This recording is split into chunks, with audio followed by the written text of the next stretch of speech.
allow me, even before I say much,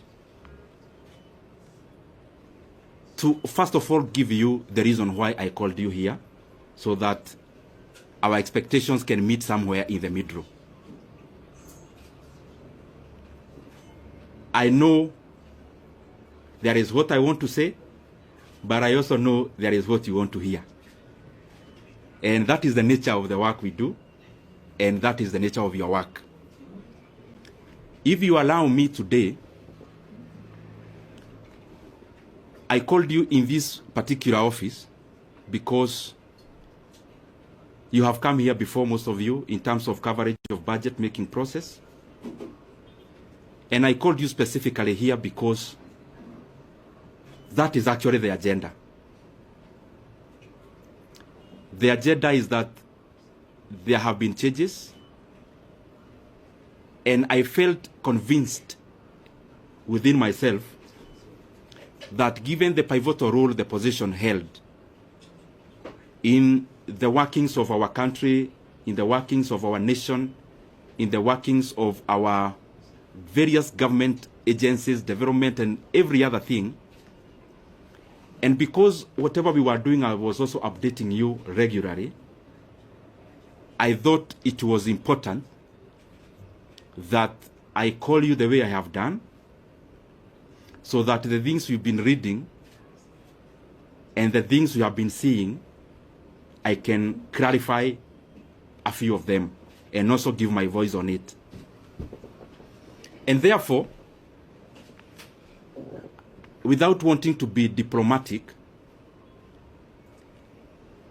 I also know that is what you came for, because you knew if it was about politics, I would have called you somewhere else. And therefore, I'll only talk about that matter.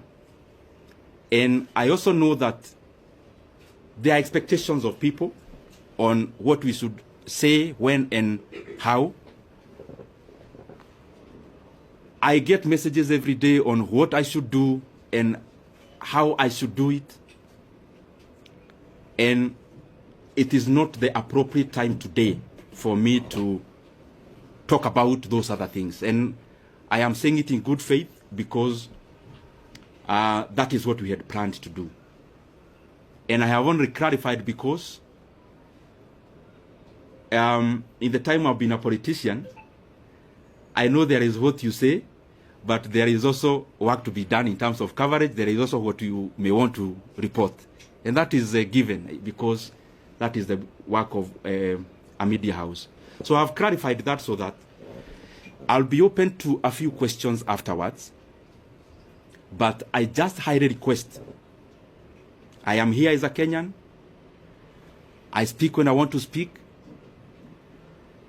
I know we have interacted in many forums.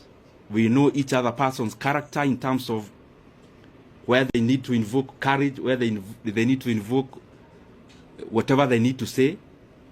And I know for sure, you know, I'm not shy to say anything that I feel I need to say. So whatever I may leave unsaid today is basically based on the fact that the reason I called you is the one I'll talk about. And as I start, I first of all want to be very grateful. Myself, personally, for the chance I have had to serve the Kenyan people in the position of the chairman of the Budget and Appropriations Committee in the National Assembly. As you know, and you have interacted, that has been my designation. And that is work we did with a lot of dedication. And I am grateful for that opportunity. I am also very grateful to have interacted with many people as I serve as the chairman of the Budget and Appropriations Committee. Of course, working with the Honorable Mary Amase, who was the vice chairperson,